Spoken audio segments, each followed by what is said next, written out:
All right, thanks for tuning in to Let's Talk with Patrick podcast, and I am the host. I have another special guest. I know I said special guest plenty of times to multiple people, but this person, she had me on her podcast a few months ago, which I really appreciate. It's about dealing with trauma. It's called Through the Trauma. It's on Spotify and YouTube. But this woman right here, she is a photographer. She is into fitness. She was a bodybuilder once upon a time, right? Am I correct? Fitness, I was in figure, yeah.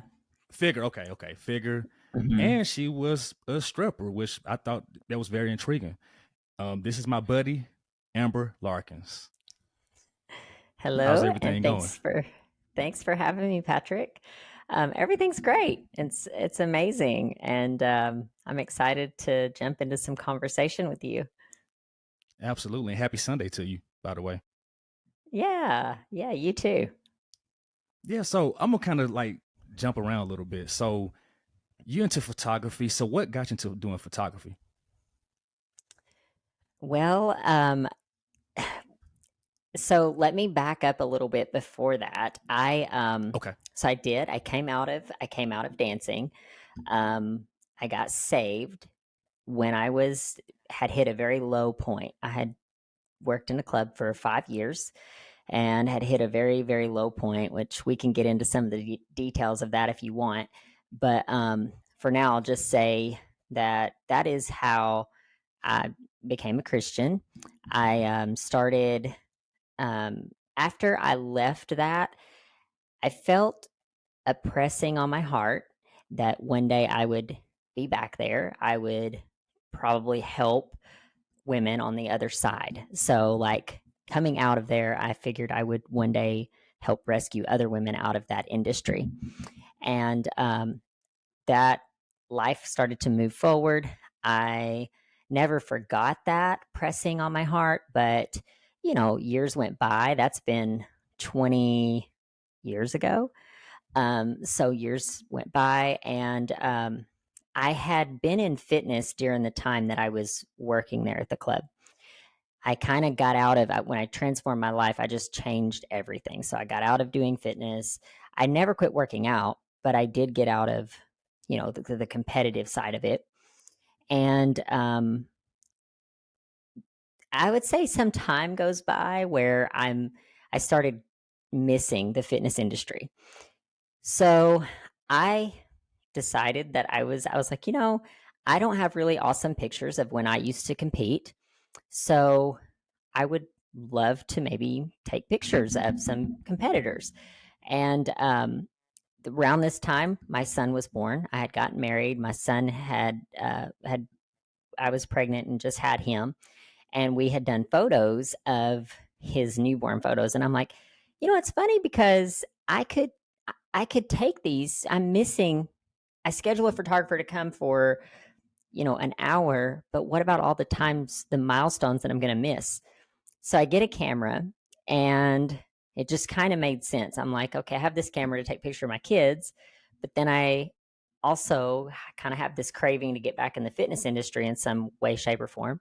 So I end up asking one of the girls from the gym, I'm like, hey, can I take your pictures? I had no idea what I was doing. I did not even know how to work a camera. And we took pictures, and just like any brand new photographer, they were not good. I had not had any formal training. She loved them. She loved them. But looking back, I'm like, wow. But everybody starts somewhere, right?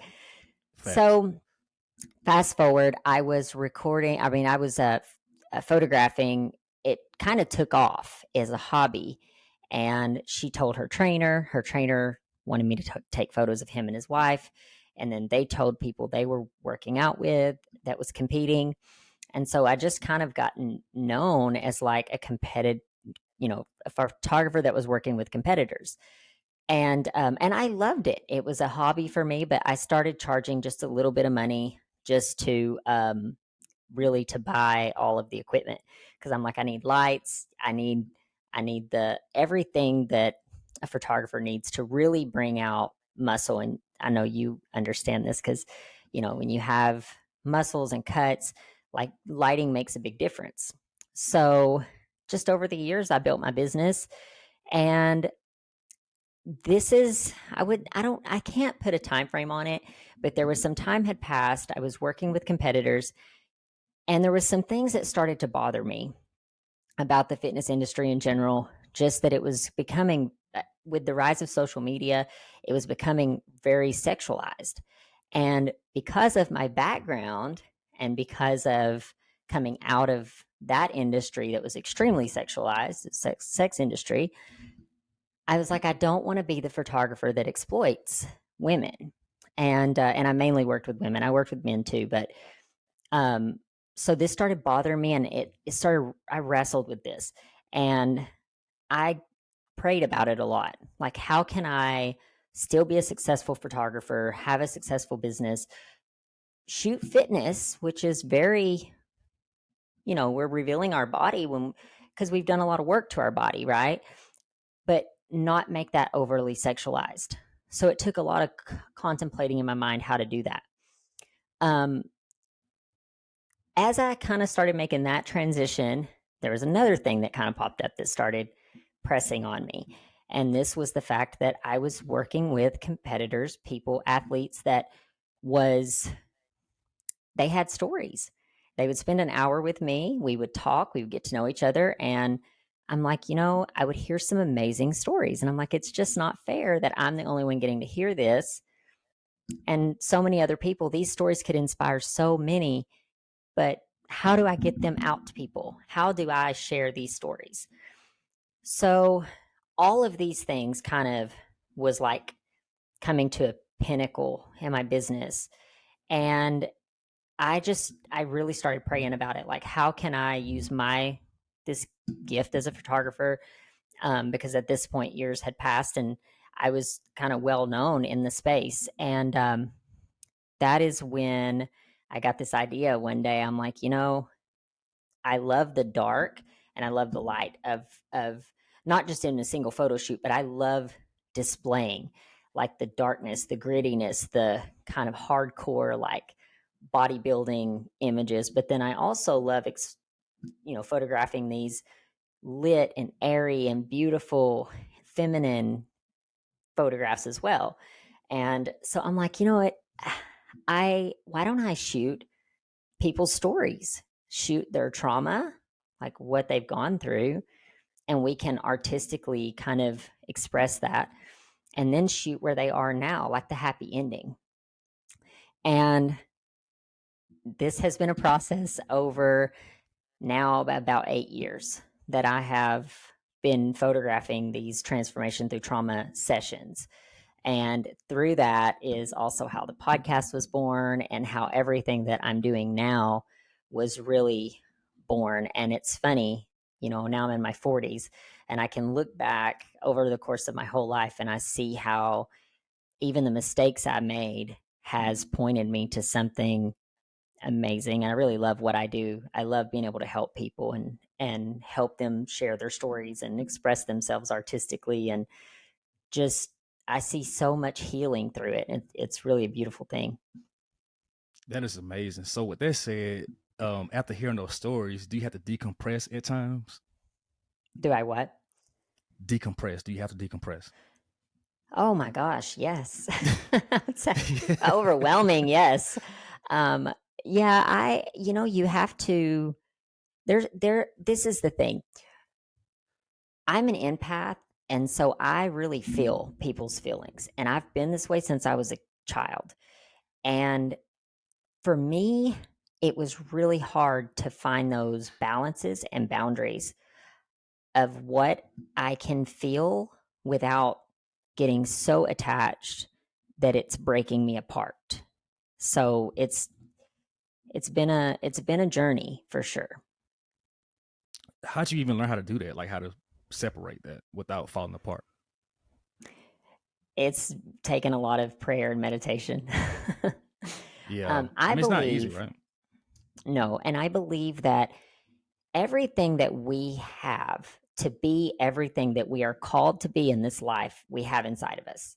So now some things we have to nurture and we have to groom to be sure that we're, doing those things according, like being able to being able to do those things where they can manifest in a positive way. I hope I'm explaining this the right way, but I do believe that we have everything inside of us. So all of our gifts, our talents, everything is all pointing us to this ultimate destiny that we're put on this earth to do. So when you have questions like that, like, how do I do this? I've learned over the years, I'm not saying I knew this right away, but this is from conclusions of like really how I've just navigated my life. The answers are there. You just have to ask, and you have to open your mind and free your mind, give your mind space to give you the answers. And I truly believe that it's there. Right. Okay. So I was going to kind of backtrack about the Savior part. You've been saved. Did you go to church as a child? Like, was it always in you, like instilled in you as a kid? Was your family into I, church? so my grandmother, I grew up. Um, I My mom and dad raised me, but my grandmother, I stayed with her a lot, like during the day when they would go to work, and she was a devout Christian. She would talk to me about the Bible and things, but her and my grandfather were Church of Christ. Not that I have anything against any form of religion. I just believe that everybody needs to find God for themselves. Like, sometimes religion puts God in a box. And I do believe that the church I grew up in, which I was not consistent going, but it did put God in a box. And I had this misconception of what God was and who God was. And it wasn't until honestly about 5 years ago, because I had this conception of God being a certain way. Then I went my own way and I did my own thing for, 5 years. And then it pushed me into a place of where I needed to find more purpose, more significance, more something, because I had no reason to live anymore. I was on the verge of suicide. And at the end of my dancing career, if you call it that, I was in a very desperate place, and I'm like, what purpose? What's my purpose? What am I here for? Why am I even on this earth? Like, no one would even miss me if I'm gone. And that's just a really dark place to be. And when you start asking yourself those questions, and it's it's really funny because during that time I met my husband, my ex-husband now, and he kind of helped navigate me through some of this stuff.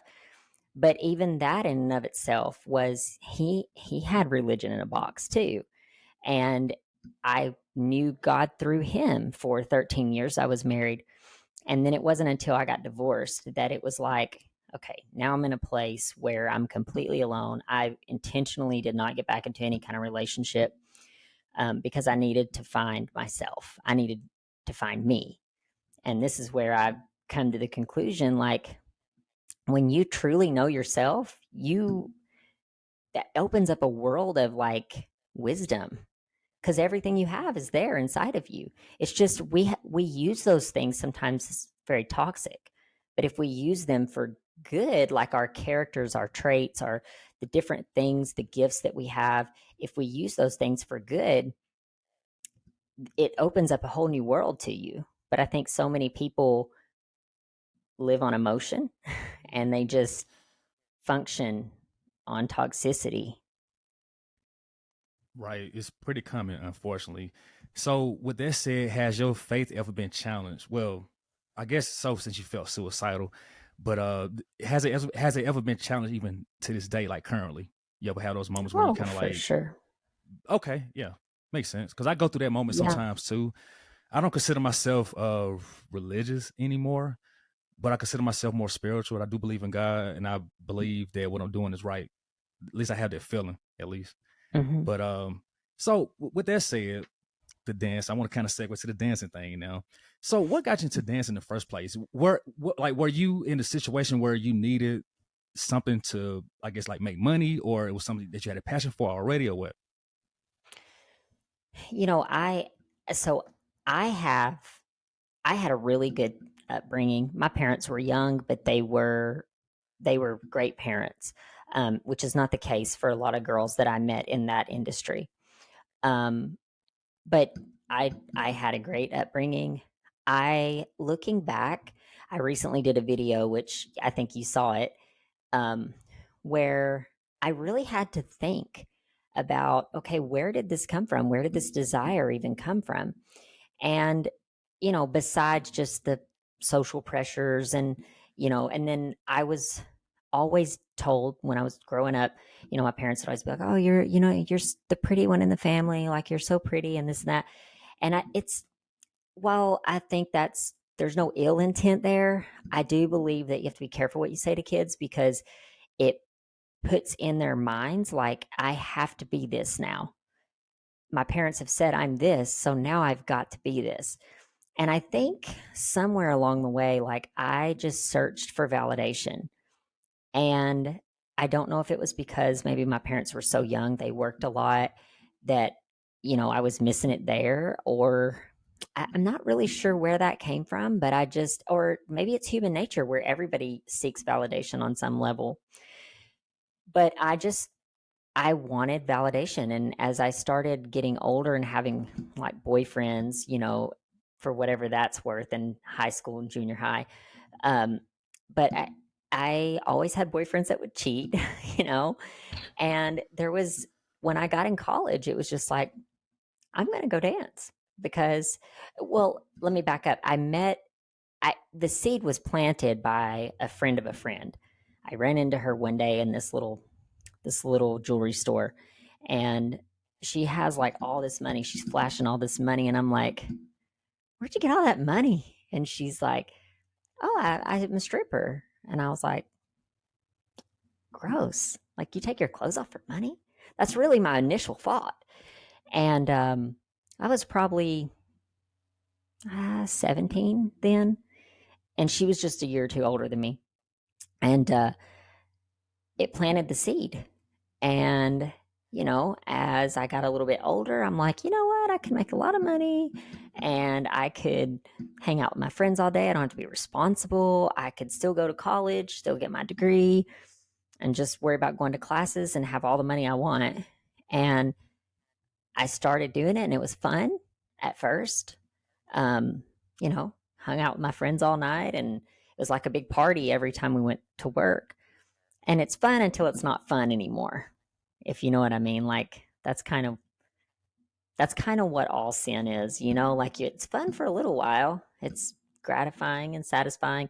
But then it's like, okay, this isn't fun anymore because now I'm dug myself in this hole and I'm stuck here. I don't know how to get out. And that's not a fun place to be.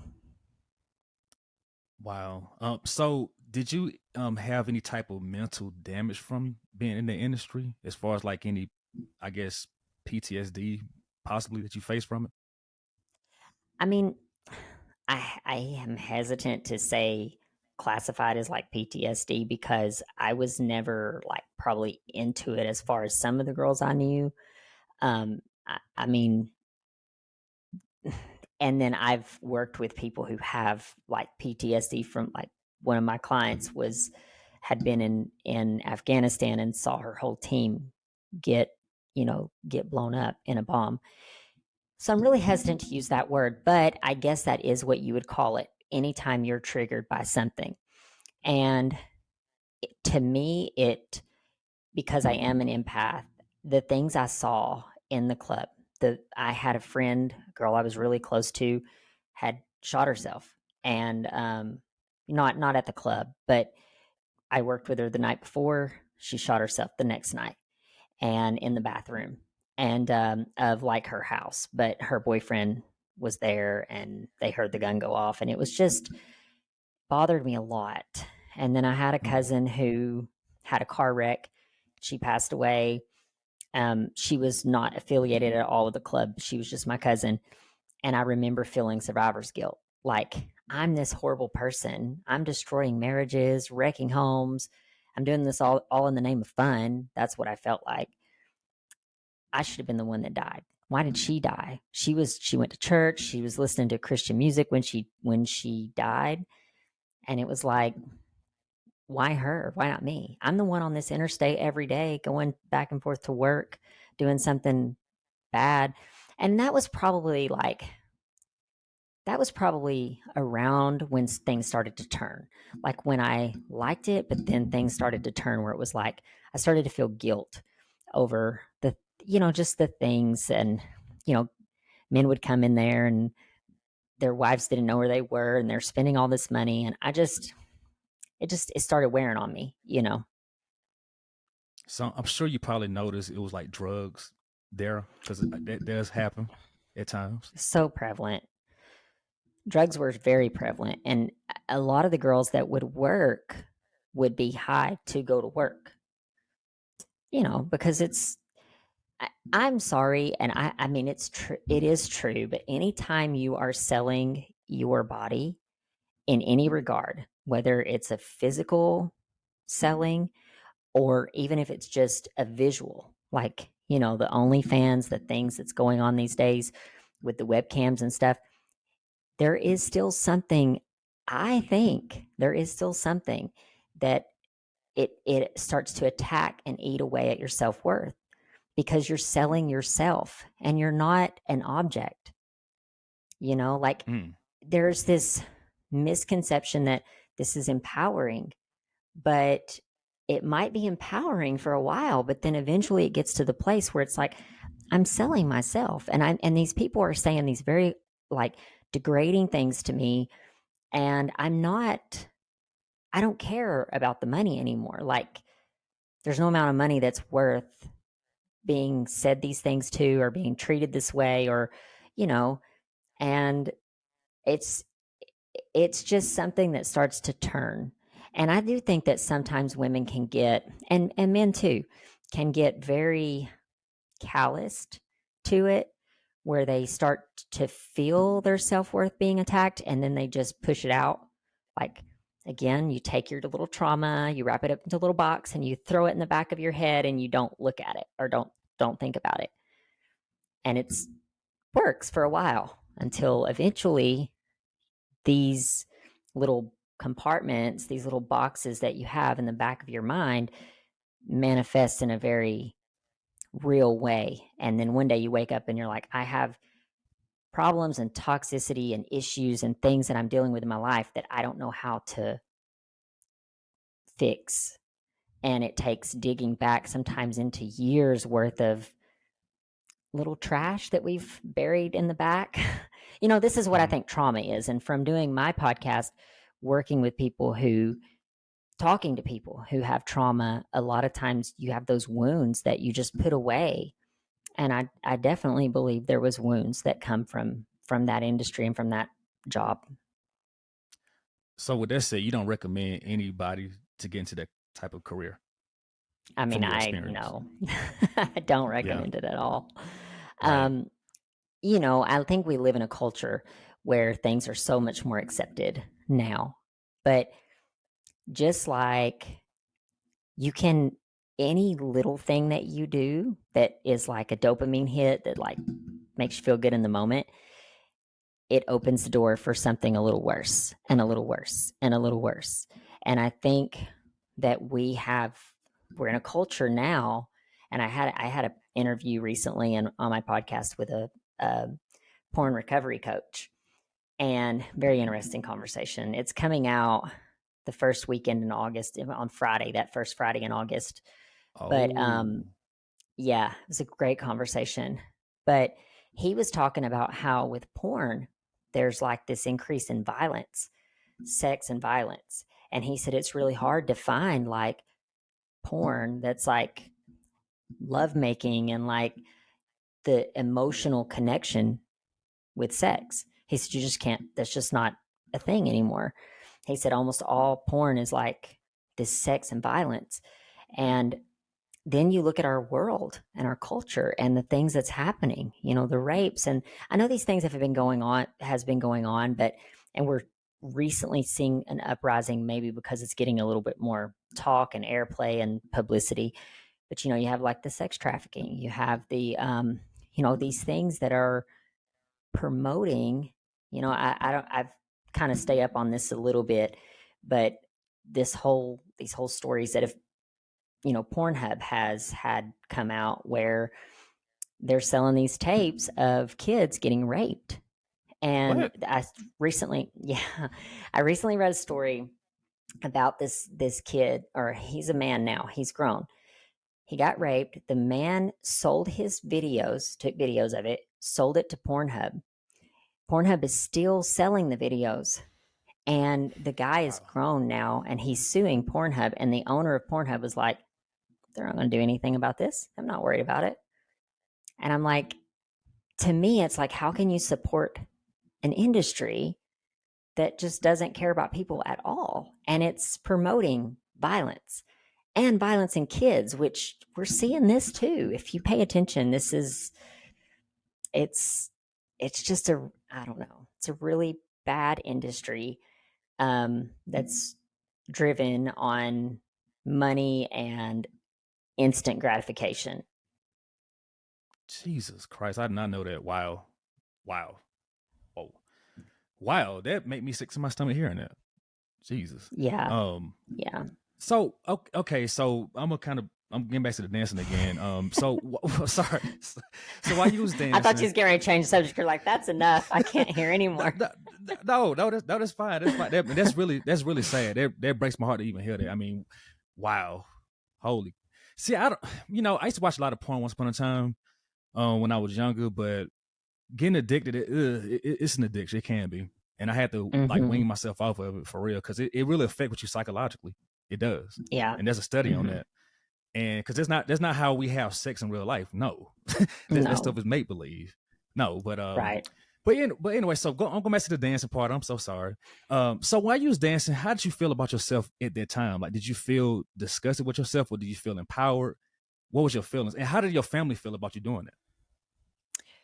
Early on, it was empowering. I mean, I was young. I was like 19 when I started.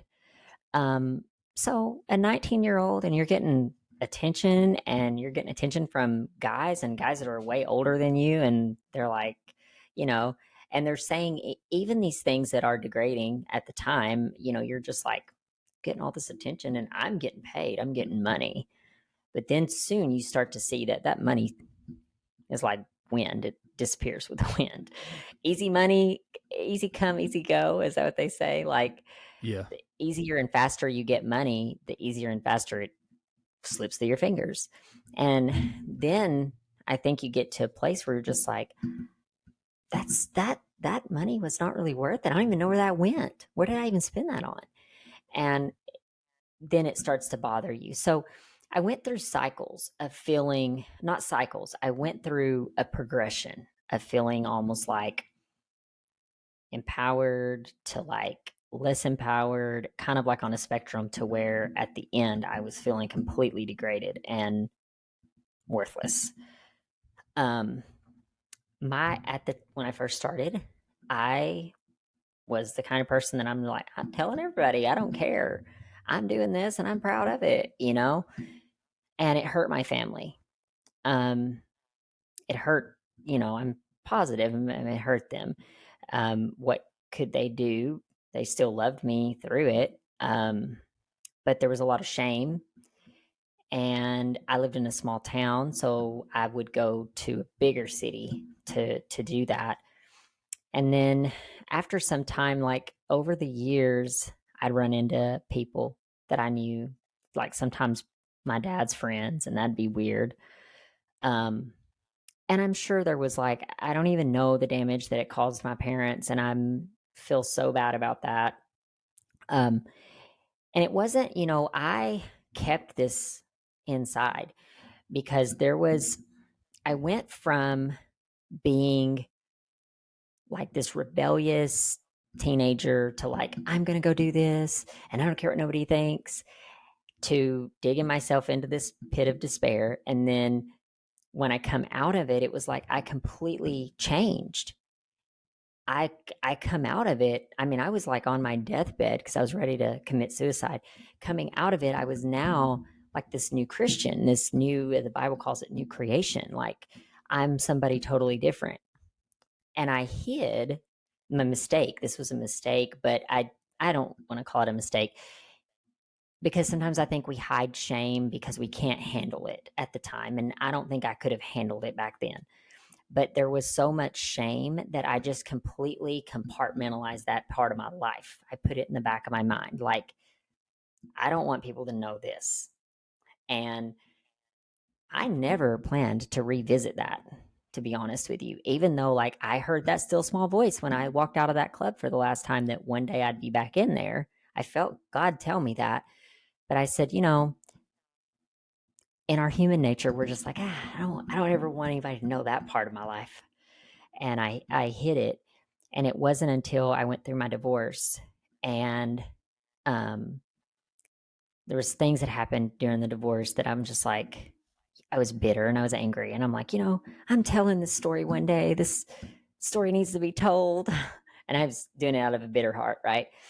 And I was in meditation one day, and I was like, just had learned to meditate. And I felt it so clearly in my spirit. And I think it was God say, this is not your story. That's your story. Talking about the dancing. And I knew immediately. And I said, and this was probably 2.5 years ago. And I said, oh no, I don't want to tell that story. Like, the divorce is easy because it looks like, he was the one that did this. He left. He was the one that had an affair. He did this. That was easy to tell. But when you have to wake up to your mistakes, the things that you did wrong, I'm like, I don't want to tell that part. And over the next 2.5 years, it was like little things would come to me where I knew I would have to tell that story. And then when I started this project and really started taking my project, my podcast, everything mainstream, I'm like, I'm a hypocrite. I cannot tell people, share your stories, air, your problems. Let's talk about the hard things. Let's share the ugly parts of our lives, the mistakes that we've made, the failures that we've had.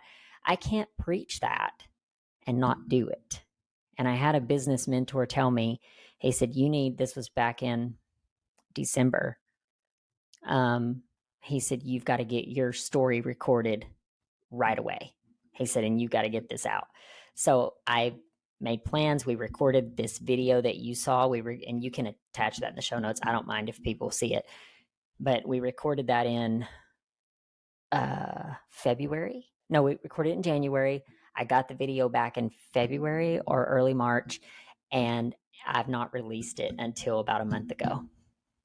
Well, that video was amazing, by the way. It was a really hard thing for me to release. It showed a really vulnerable side, and it was hard. I still contemplate sometimes like who I should show that to. Well, I feel honored, and I thought it was an amazing piece, and it was very emotional, I think, and just very powerful. You shared your real, true story, and like I said, I had no idea that was your background, but I didn't judge, because like I said, I've been around it. I know people who done it. I've been involved with people who done it as well. So, it's no judgment here at all, and that's your past. It made you who you are today. So I was going to ask this though. So so in your dancing time, how did that dynamic with men, did it, let's say if you had like boyfriends or whatnot, how did it affect that if you was dating anybody at that time? Did it make it like a lot harder or what? I always had long relationships. So when I started, I had a boyfriend. He was never faithful at all. But I loved him, and we stayed together for like 5 years. And then we broke up like towards the end of that. I had moved away. I moved to California, and we still kept in touch, but we weren't like together dating or whatever. And he was going to move to California with me. And then I find out he had a girlfriend back home. And I'm like, damn. I was about to let you move out here. So that was the end of that. We're actually still friends today though. But that was the end of that. And shortly, right around the time that I was at the end of like I couldn't handle dancing anymore, that's when I met my husband, and my ex-husband now. And he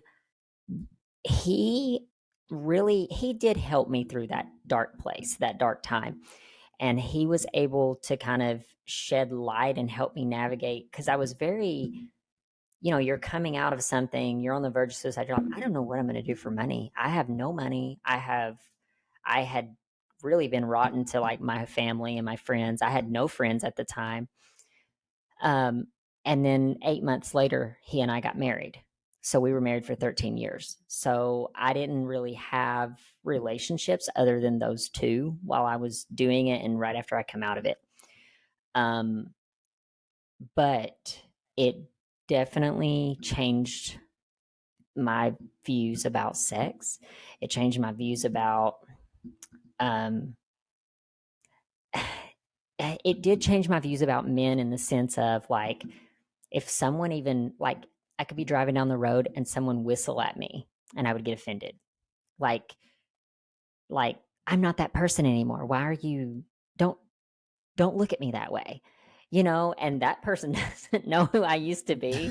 But, there was that, but there was a lot of triggers too, just like you get stuck in this performance based where it's like it's hard to decipher what is true love and what is what sex really should be, and then is it a performance? And not that I never did porn, or I never got into prostitution or anything like that, so that wasn't that performance, but it was still like, dancing is like a foreplay kind of. And so I'm like, it's a very much, in my mind, it would trigger like, I got to perform, and I just want to hurry up and like, I just want to be left alone. I don't want to be touched, and there was that. And I think that, maybe some girls that do this for a little bit of time don't deal with that. And actually, I have friends that I still keep in touch with from that era of my life. And some of them have gone on to have healthy relationships and healthy, some of them have, they're married. We've talked about this and they're like, no, I don't struggle with that. It probably just depends on everyone's individual experience. But for just as many of those friends that I have a lot of friends here where, I had one friend who got abducted into a sex trafficking ring. There was Whoa. someone followed her home from the club one night and abducted her. And she, praise God, got out of it, got free from it. And I'm hoping that one day she'll cover her story on my podcast, because these are things that people need to know. But I had her. I had another, numerous friends that have had drug problems after coming out of that, because it does something. And, everybody handles trauma and triggers differently, right? So where some people it may not affect them, some people can smoke weed and they can manage that. Other people smoke weed and it's a gateway drug. So you don't know how you're going to handle that. You don't know how it's going to affect you 5 years down the road, 10 years down the road. There's everybody's different. I look back and I think, praise God that I never got abducted, got raped, um, you know, got on drugs, all those things. Wow, that's so sad because I hear about those stories at times. Cause like I know people that's in it, and it's very unfortunate because you have a lot of dirtbag people out there, and geez, wow. So during that time, when your family knew about that, was it hard for you to have those discussions with them, or even as time went on, have you had an actual discussion about that, and I guess show how much you have changed from that situation? They saw they saw me change. I mean, they saw it. My mom and I have pretty open dialogue. We can talk about things. Um, my dad, which I can totally understand. I'm an only child, so I'm daddy's little girl, and to him, he doesn't really want to talk about it, and I understand that. And coming out with this story, um, there was certain members of the family. He was one of them that I'm just like, I feel that I don't know how to share this where it's not embarrassing or shameful to him. And I finally had to get to the place of there are people in the world waiting.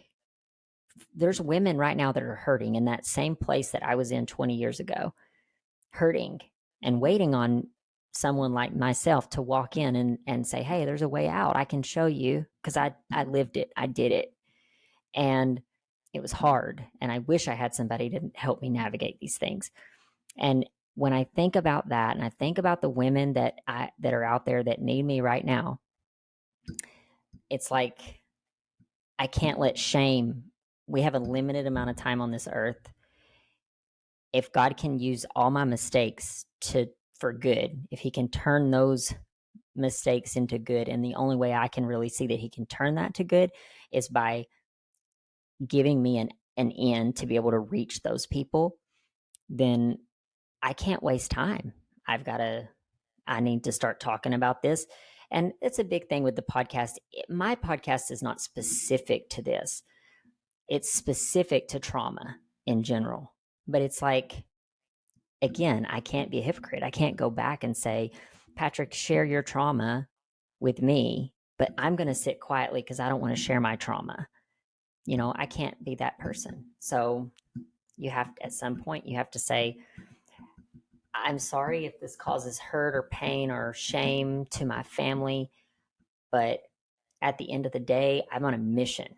I'm on a mission to help people. And that's my heart and that's my goal. And I've got to do what I got to do.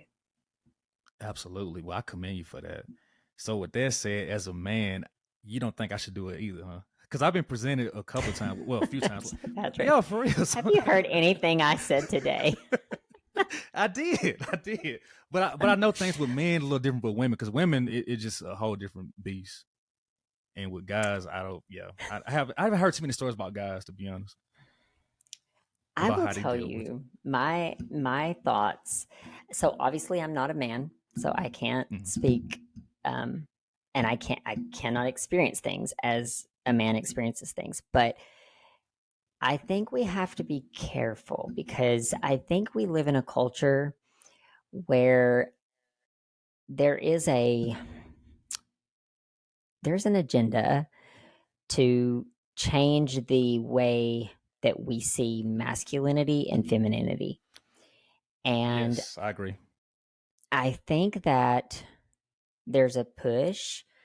And I see this, like, I don't go out a lot, but when I do, if I do go out, sometimes I drive down Broadway, which is like a big place in Nashville, huge party street, right? And I drive down through there.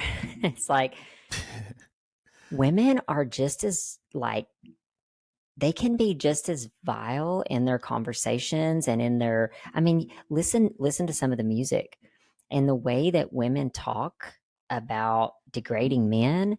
Like, to me, I think that's wrong, but I think it's wrong to degrade any human on any level. So to me, there's like this shift of like, now you have these women that are just like so blatant, and I think that men have to be careful. I don't know what that does to a man's psyche. At first, again, I think it goes back to this whole thing of, this is fun. I have these women talking all this stuff to me, and this is fun. But eventually, do you get to the place where you're just like, this is degrading? I'm not here for your pleasure. I'm here because I'm a real human. I'm not here because I'm some, thing. I'm a human. Right. So I do think that you have to be careful, because I think that could be with any person. Mm-hmm. Right. Male or female. So yeah. You brought up a situation I was thinking about. You was talking about masculinity and femininity. What is your opinion about this gender wars that's been going on? Because I see it on social media. I get tired of seeing it. I'm just like, look, everybody's messed up, okay? You know what I mean? We just got to find a way how to work together, because we need each other. We do. But what is your opinion about that? Well, so I have, everybody has their opinion, right? I do believe that if I'm looking at life according to the Bible, which is how I live my life, then I think a man is a man and a woman is a woman. Now, with that being said, I know that people deal with trauma, and I am an empath, and I realize that certain things can happen. People can be raised a certain way. I think there's things in our food. There's, from the hormones and things that they're putting in our food. I think that there's things in our medications that can affect the way our brain thinks. There's things we take as women being pregnant with babies that can affect, that time of being pregnant, that first 9 months that the baby's there, and then the first 7 years is when the brain is developing. So in a child. So if that child has experienced trauma or had any kind of like drugs I'm not even talking about street drugs. I'm talking about pharmaceuticals, but street drugs too. The things that the mother's eating, food that's not even real, like all the additives and things they're putting in the food. Um, I don't know how all these things affect people, but I think they do affect people. So with that being said, I can think something's wrong, but I can still love that person and have empathy for them. I don't think my heart is, if you ask my opinion, I'll give you my opinion. But I'm not going to go out here and condemn someone for being a certain way or thing. I do think where this gets to be really upsetting to me is when this starts to being pushed on someone. Like, okay, now I have an opinion, and I'm not saying you, but I'm saying someone else have an opinion, and we can't have a grown-up conversation and respect each other's opinions. Like, you're getting angry with me because I don't believe like you believe. That's the beauty, like you said, of togetherness, of fellowship, of human nature. And we have to be careful because I feel like the media pushes this. The media wants division on whatever level, whether it be race, whether it be gender, whether it be, homosexuality versus heterosexuality, whatever. They want us divided because if they can keep us fighting, they keep control. So to me, I'm like, I'd refuse to fight about it. I'm not going to fight someone about it. But now, if you come and I take my kid to the doctor and they're like, hey, you ever thought about being a girl? And they ask my son this, then yeah, I'm offended because you're pushing this on my kid and he's still young and he doesn't need to have that pushed on him. Or I'm sending him to a public school and they're teaching him things that are vile or, like, no, I'm actually getting ready to pull my kids out and homeschool Oh, for really? for not specifically just that reason, but that is one of the reasons. It's like I don't want someone else teaching my kids their narrative. I want them to grow up, be thinking people, like think through things. Don't believe something's right or wrong because I tell you it's right or wrong. Let's look at the evidence of, and let's figure out what's right or wrong through that. Be a thinker, you know, and Right. schools don't teach kids to think. No, well, everything is so PC nowadays as well. You can't say anything without being deemed whatever they want to label you as, you know? Do you Mm-hmm. feel like there's an attack on masculinity? Absolutely. I absolutely do. I, you know, this is so funny because sometimes I think there's like this paradox, right? I posted something recently about Andrew Tate. I actually like Andrew Tate. I think I think he's got a lot of great views.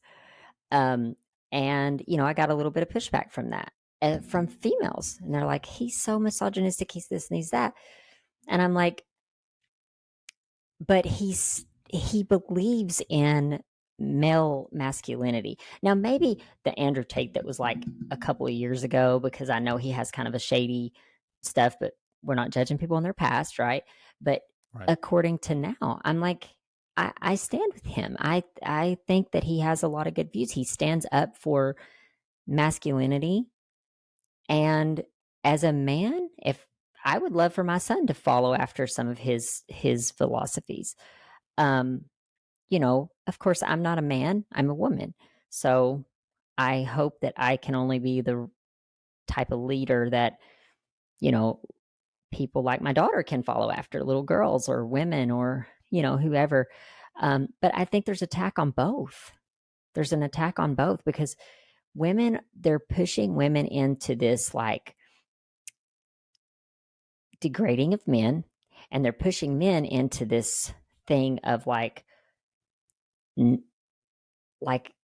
not being able to embrace their masculinity. And I think that the world, we need both, right? We We need do. both. Right. Do.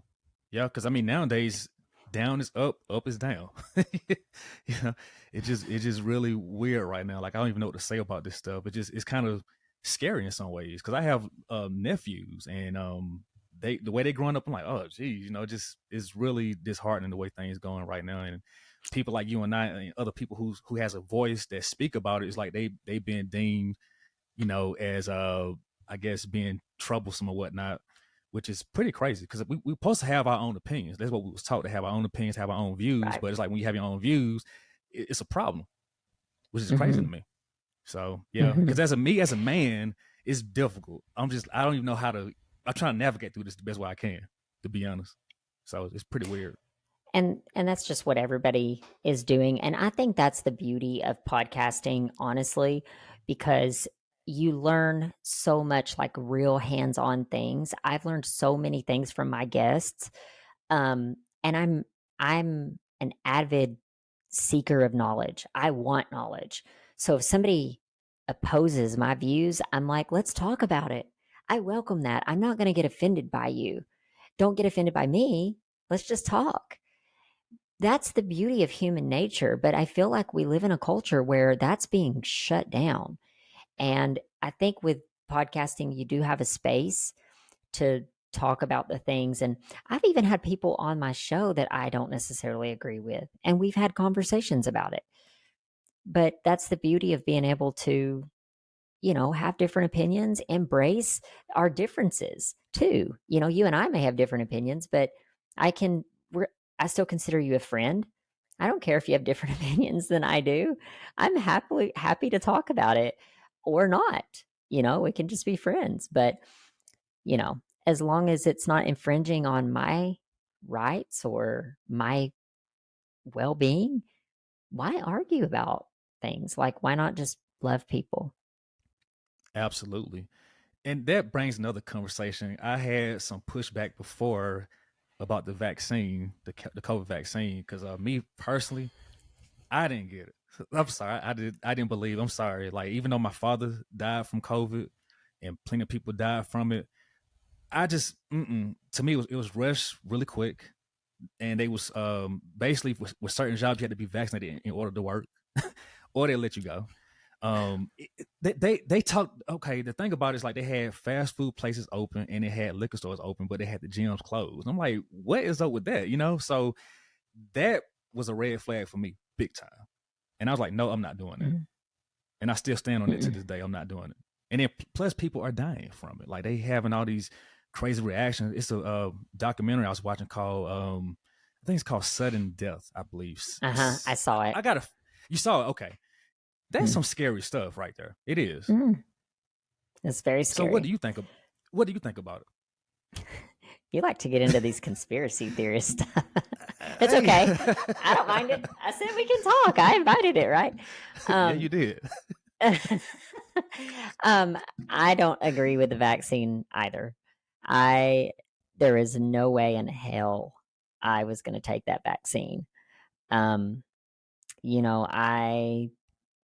didn't want my kids to have it. I mean, I would have taken it before I would have given it to my kids, but no, I didn't agree with it at all. They did not test it long enough. I don't really agree with vaccinations. I mean, to an extent, okay? I don't want to say I'm completely anti vax. I think vaccines have their place. I'm 43. As a 43-year-old, I had I don't remember. I researched this at one point, a couple vaccines, like 6 or something when I was a kid. When my kids were born, they were giving them like 22 or something What? ridiculous. Is like the number. Yeah. They have developed all these other vaccines. They're pumping this into newborn babies. And I'm just like, to me,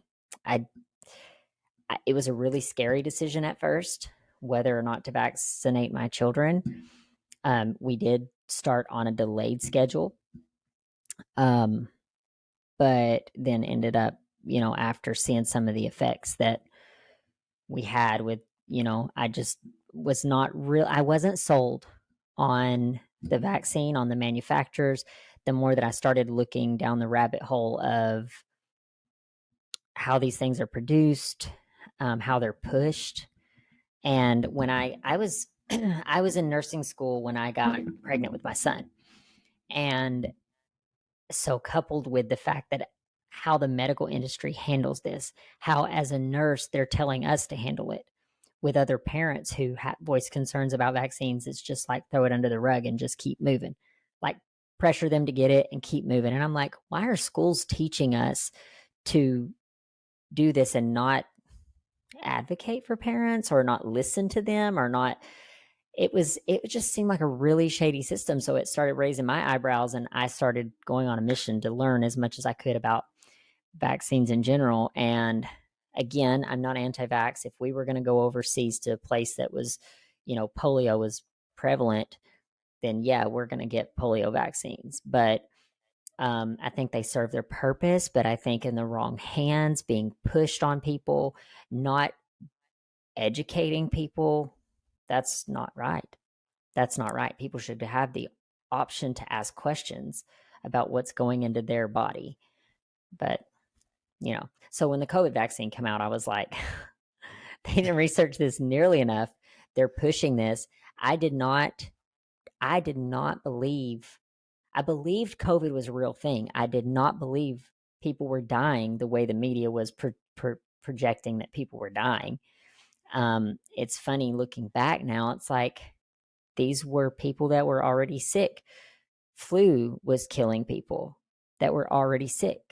If a healthy person gets the flu, well, same thing. If a healthy person gets COVID, and I know people argue and say, well, I know someone who was healthy and they got COVID. I'm not saying that, again, this goes back to individuals. Everybody's has their own personal genetics, their own personal things they're putting in their bodies that could counteract. I understand all of that.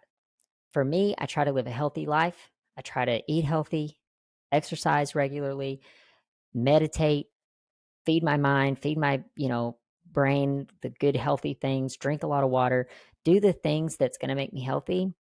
I wasn't scared of COVID. I I mean, I wore a mask.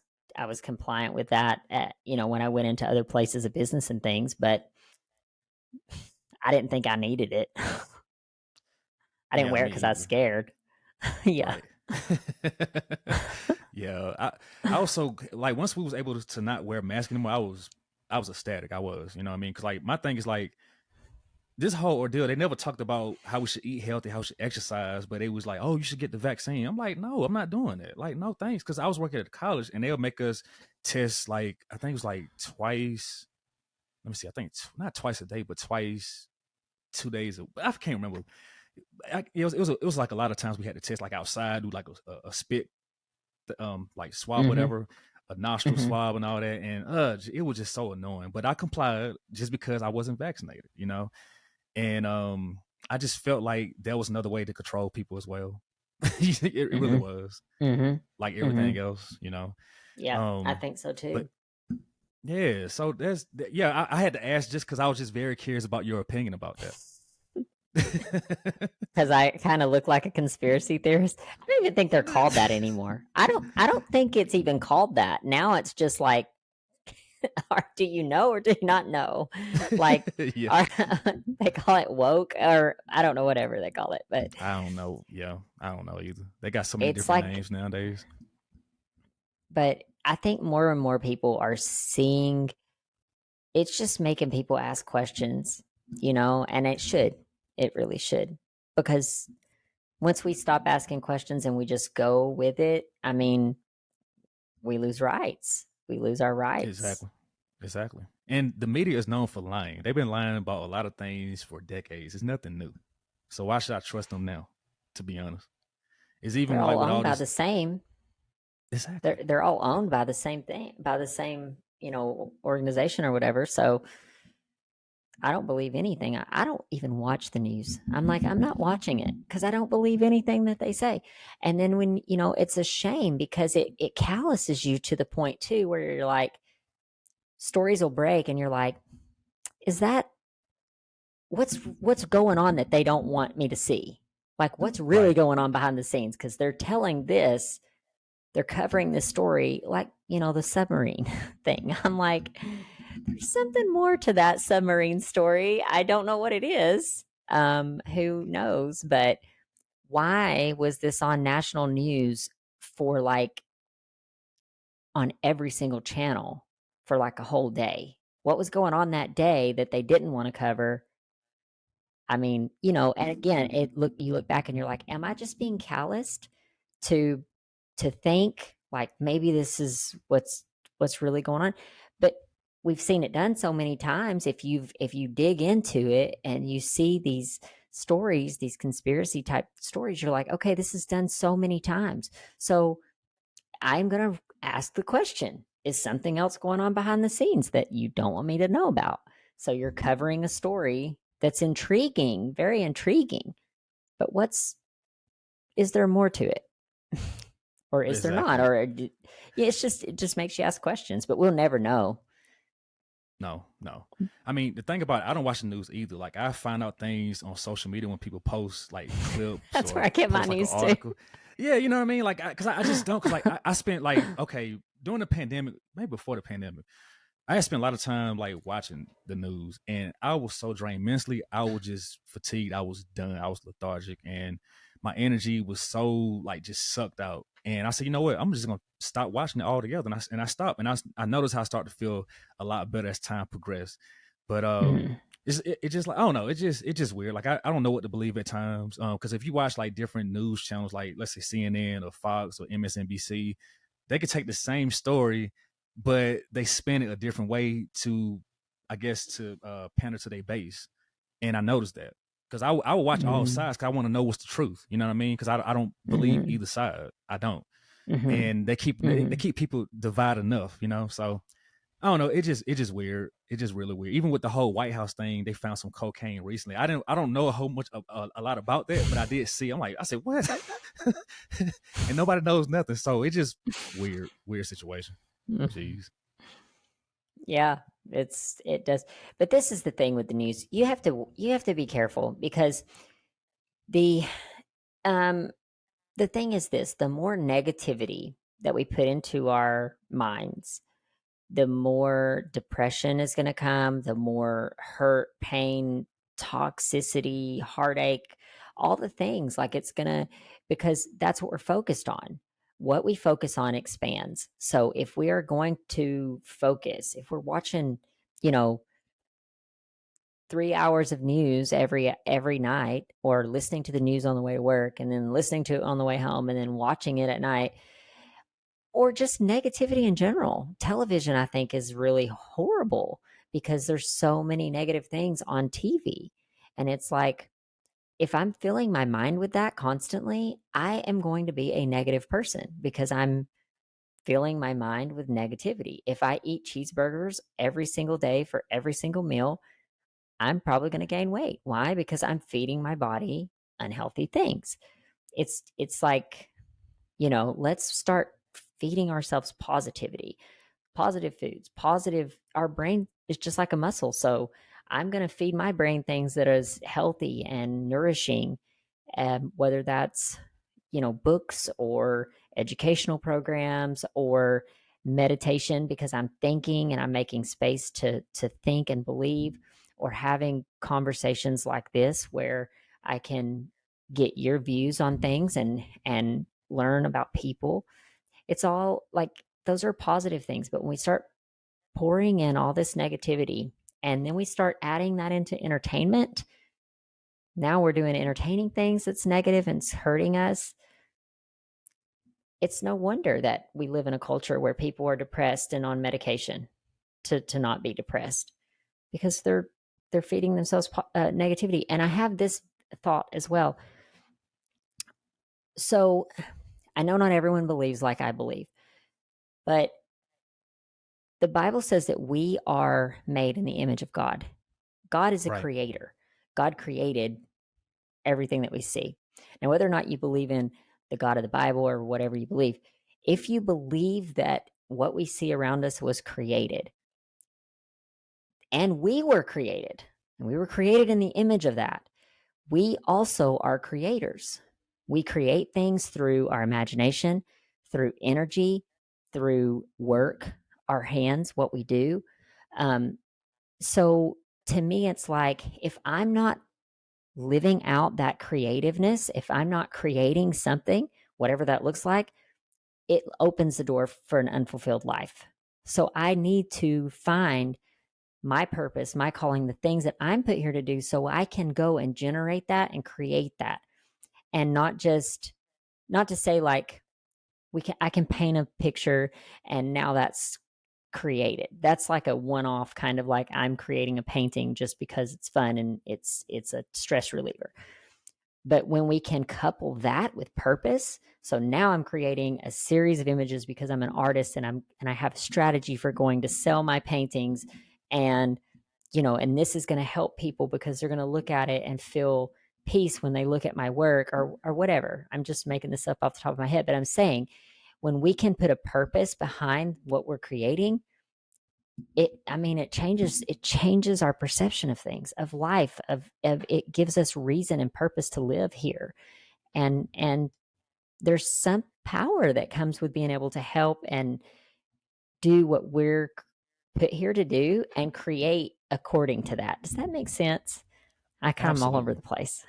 No, no, you're good. I mean, it's just like with our podcast, right? We created that in order to help people get their stories out there Yeah. and help ourselves too, for sure. I mean, even hearing Yeah. stories, it helped me with myself, and I'm sure it helped you to hear other people's stories. Man, I have learned so much. This podcast, this is your podcast, but my podcast platform. I have learned so much through that podcast that I I honestly believe like it's not what I expected when I started, but it has been so transformational for me that I feel like I've learned more since mine launched in March. So this is now July. So it's 6 months, not even 6 months yet. Um, I've learned more in that 5 months than I've learned. I would say I'm almost hesitant to say this, but it may be true. Maybe in the course of my entire business, which I've been an entrepreneur for now, really serious about it for the last 5 years. Mm. So, what made you want to be an entrepreneur? I think I was forced into it. Okay. No, I'll explain. So what happened is I don't know that I ever necessarily wanted to be an entrepreneur. I told you earlier how my photography business kind of started. It was an accident almost. It was as a hobby. When I went through my divorce, my kids needed me there with them, and I was faced with this decision. Am I going to go back into work? Should I get a nursing job? Should I be gone? Nursing requires you to be gone sometimes 12 hours at a time. I didn't want to leave my kids for that long. They emotionally needed me. So I'm like, I'm either going to go back into the workforce or I'm going to make my business work. And I chose to try to make my business work. But that, again, just like podcasting, has been an amazing journey of self growth. And going back, I wouldn't have done anything any different, even though it's been a very difficult road. I could have been a lot more comfortable in life had I chosen the alternative, but I would have not had nearly the fulfillment that I've had. Right. Well, you're doing an incredible job, by the way. Your show is amazing. I'm glued into it. I got to finish watching the last episode you just posted with the bipolar guy, which is Mm-hmm. pretty intriguing to me because I think all of us have dealt with people on that level, whether it's family or significant others, whoever it is, and that Yeah. can be a very difficult journey with bipolar Yeah. and understanding. Just mental health in general. And again, Yeah. this is one of the things I do think we're getting more into a place where we can talk about these things more freely and there's not a stigma attached to it. But sometimes with the stigma that's attached to mental health, it keeps people from talking about it and truly getting the help that they need. And that's a problem. So with that said, how was your mental health overall? My mental health now or in the Yes, now. past? I Okay, think okay, all of okay. How was it in the past and how is it now?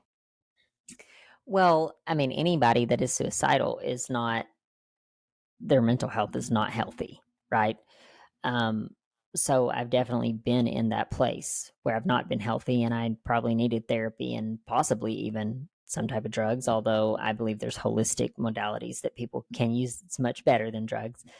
In some cases now, on that last podcast episode, we do talk about that. And he, it's hard for me to say that, to tell someone like, hey, you don't need to be on medication. I'm not a doctor, so I can't judge you on that. I just know for myself, like I choose to expire every other modality before I choose medication. But let me not digress. I've been in dark places from, when I come out of dancing, I was in a dark place. When I got divorced, I was in a dark place. The last 2 years of my marriage was a really lonely place. And I don't think I was in an extremely healthy place with my mental health at that time. Um, Now I feel like I'm very good with my mental health, but I think that has come from having coaches, having a therapist. I had a therapist. I believe in therapy. Um, I would love to have a therapist 24/7 because there's a lot goes on in this mind that I like to decipher through. So I don't think there's any bad stigma attached to that. And if I could afford it, I would have one 24/7. But with that being said, I believe in coaching. I believe in life coaching, mentors, advisees, people. I love the whole like mastermind idea of like getting in with a group of other people with like-minded goals and bouncing that off of the other people. I feel like I'm living out my purpose, which in that is, you know, that in and of itself puts you in a very high mental state. I feel like I'm very clear on my purpose. It's taken me years to get there. Um, it's taken me years of wrestling with what that is. But I feel like I'm in a good place as far as that goes. So now I feel very healthy mentally. Not to say that I don't get triggered. I'm human, just like anyone else. So there's still triggers will pop up from time to time. I lose my temper occasionally, ever so often. Um, Mainly with my kids, but kids know how to push your buttons. But I for the most part, I feel really good with where I'm at, and I feel like God has blessed me with an amazing life and mission and purpose, and He's been so gracious in sharing that with me, getting me clear on it. And it's not a life that I deserve. That's the thing. I look back over my life and I'm like, I was not a great person. There was a time where I was not a great person. And but in God's mercy, He has given me all the desires of my heart. And for that I'm very grateful. And gratitude, this is another thing too that goes in with the whole positivity movement. Gratitude is probably at the top of the list. Like if you can be grateful for the things that you do have and focus on what you do have and not what you lack, there's power in that. Absolutely. That's what I've been working on myself is trying to show gratitude. Even if I'm dealing with a lot of different things, I try to appreciate the fact that I'm alive, I'm healthy, I can get up out the bed, I can walk compared to where I was at last year when I couldn't. So that's a blessing in itself. So I was going to segue because you kept bringing up your divorce. So when you got divorced, did you take time to self-reflect on any wrongdoings you may have done that you wasn't aware of, like even maybe how you Absolutely. conduct yourself? Okay, okay. Yeah. No, absolutely.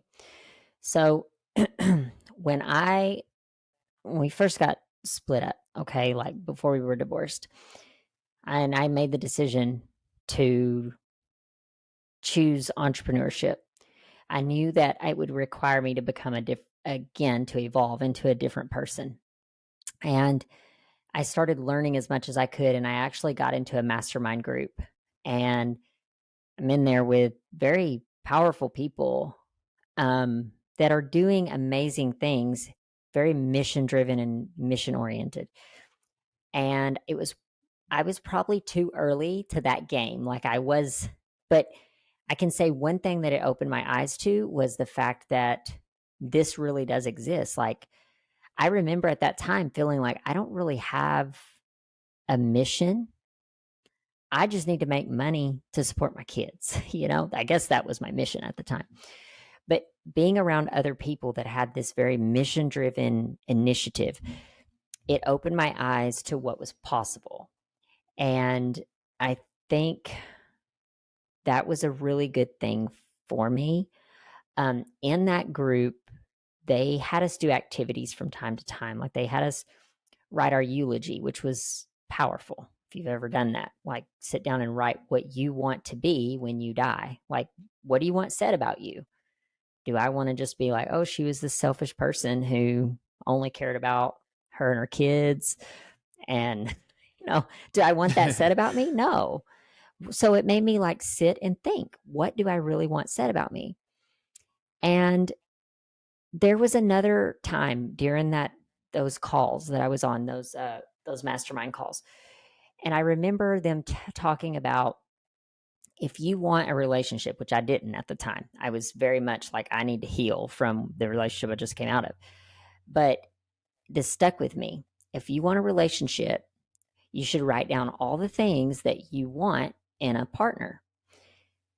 And then write down all the things that you have to become to have that partner. And I was like, So I did. I wrote this down. I made a list of things.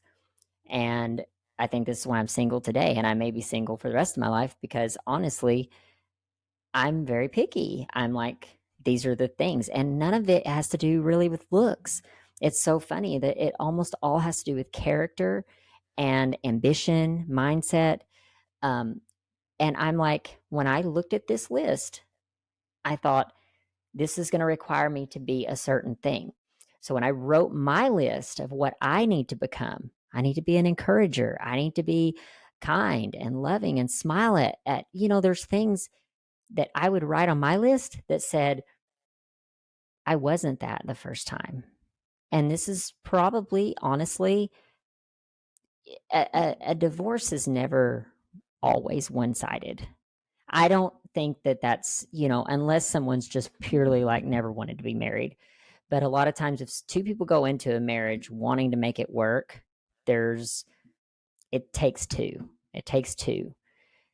One person can pull the trigger, but it usually takes mistakes on both sides. And I really took time and analyzed those mistakes and looked at that list and said, this is not who I am. I want to be this. I need to be this in order to have someone like this, but this is not who I am. And so I started actively working to change those things about myself. Wow, that's refreshing because nowadays people don't want to be held accountable for anything they do. It's always somebody else's fault. Because I know with me, when I was in my old relationship, there was things that I had to look at myself in the mirror about and correct as well. Because I wasn't innocent either. You know what I mean? So that takes a big person to do that, and you have to have that will and want and that maturity to do that for yourself. Because it's hard. It's hard when you have to face yourself in the mirror. It's really difficult, but once you come to that point, you got to face the music. And if you want to heal, you got to do that. You really do. It's true. You really do. You have to do that. And if you want to be a whole person, you have to do that. Because carrying that baggage around for years, who needs that? And now I've gone into interviews and different podcasts, different things that I've done and I've talked, and I'm like, I just let them know, especially if something's going to be edited. Like, I don't want to make my ex-husband look bad. He's still the father of my kids, so I don't want to make him look bad. Facts are facts.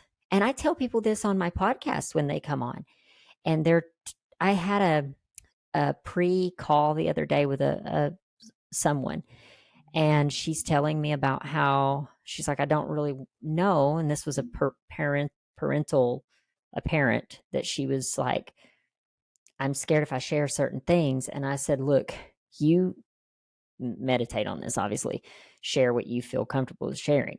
But if you look at it from the view of, I'm not throwing anybody else under the bus, I'm just simply stating this happened and this is how I processed it, managed it, transformed from it. This is how it affected me. It kind of takes the pressure off, because that nobody, you and I could sit here and talk about somebody, whoever that is, and that person's not here to defend themselves. So why do that? Makes us look Right. bad, you know? Mm-hmm. So I will specifically say, like, I don't want to throw anyone under the bus. I want this interview is about me. Let's don't make it about thee. You know what I mean? Absolutely. Yeah, absolutely. So with that said, what is your future goals going forward? What do you see um, yourself? in 5 years. 5, 10 um, years? Why not? you know, I write my goals every day. I would say my number one goal is to truly be able to help people in a real way. Now, I would love to consider myself, a leader. Like, hey, let me use my experiences to lead you. And I do believe that eventually, and I don't know what this looks like just yet, but whether that means going back physically into clubs. I was in a ministry for a while where we did that. We went into clubs and we would take girls' gifts and things. So I don't know if that's what that looks like, or maybe that just means kind of getting back involved in the industry to an extent so I can meet people in there. Um, and love them. That's really what that industry, that's what that's about. People need love, and they're trapped. They get into it because they need love. They get trapped into it because they need money. And so I think if we can love people, but I also think loving people in general, and I can do that through my podcast. And I would love to see my podcast grow. It's still really new, but I'd love to see it grow. I'd love to get some powerful guests on there to truly share things that people don't want to talk about. And eventually I would love to have a retreat center. So a place in nature where people can come and for a week or weekend or whatever, and I can love on them. I can photograph them and show them, like, this is who you are. Like, this might not be who you feel like, but this is who you are. This is who you can be. Um, so I have a lot of different visions for the future, but it all surrounds around this whole idea of, I truly believe my life is dedicated to helping people get free from the bondage and the trauma and the PTSD and all the things that's wearing us down.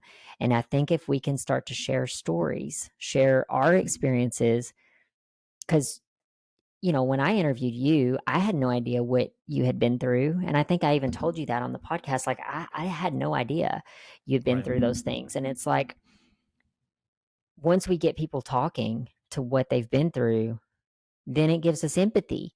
Maybe even it gives us empathy. It give me empathy for you, but it didn't only give me empathy for you, but other people that are also in your situation that maybe grew up under the same type of circumstances, or, now it's making this, like, empathy kind of grow and flourish.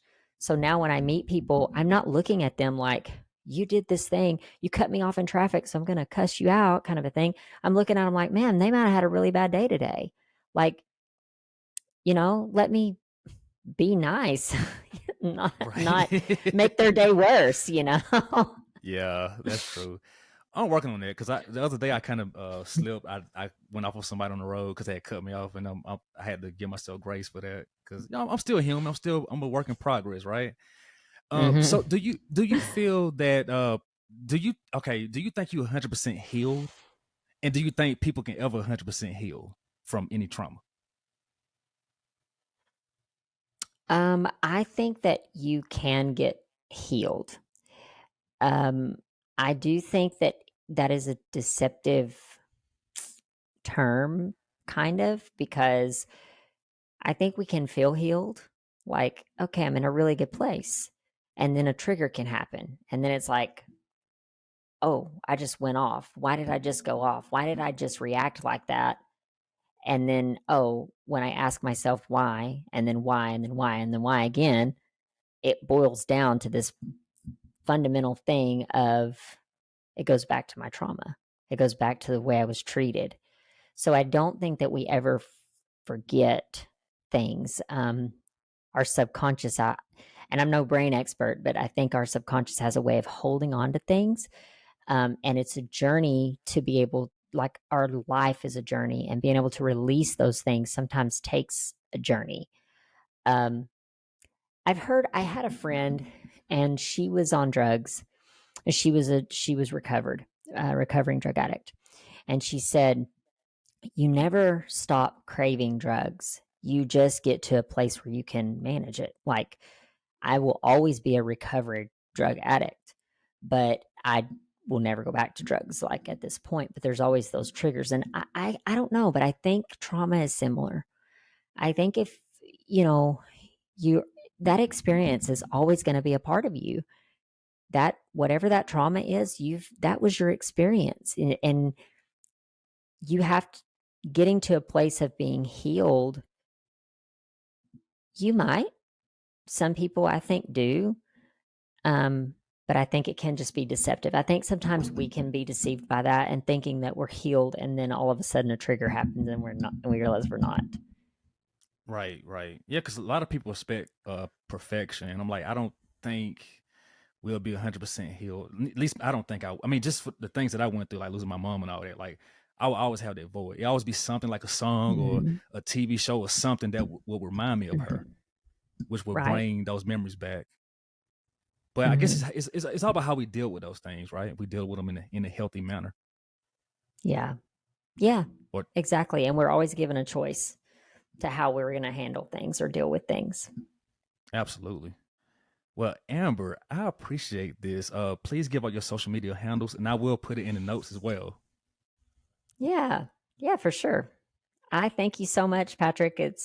I feel like you and I always have great conversations when we get We do, together. So I absolutely appreciate you do. having me on. And yeah, it's great to spend my Sunday with you. Yeah, likewise, likewise, for sure. We gotta do this again one day. Absolutely. Oh yeah. Yeah. Well, I appreciate your time. Thank you so much. Until next time. All right.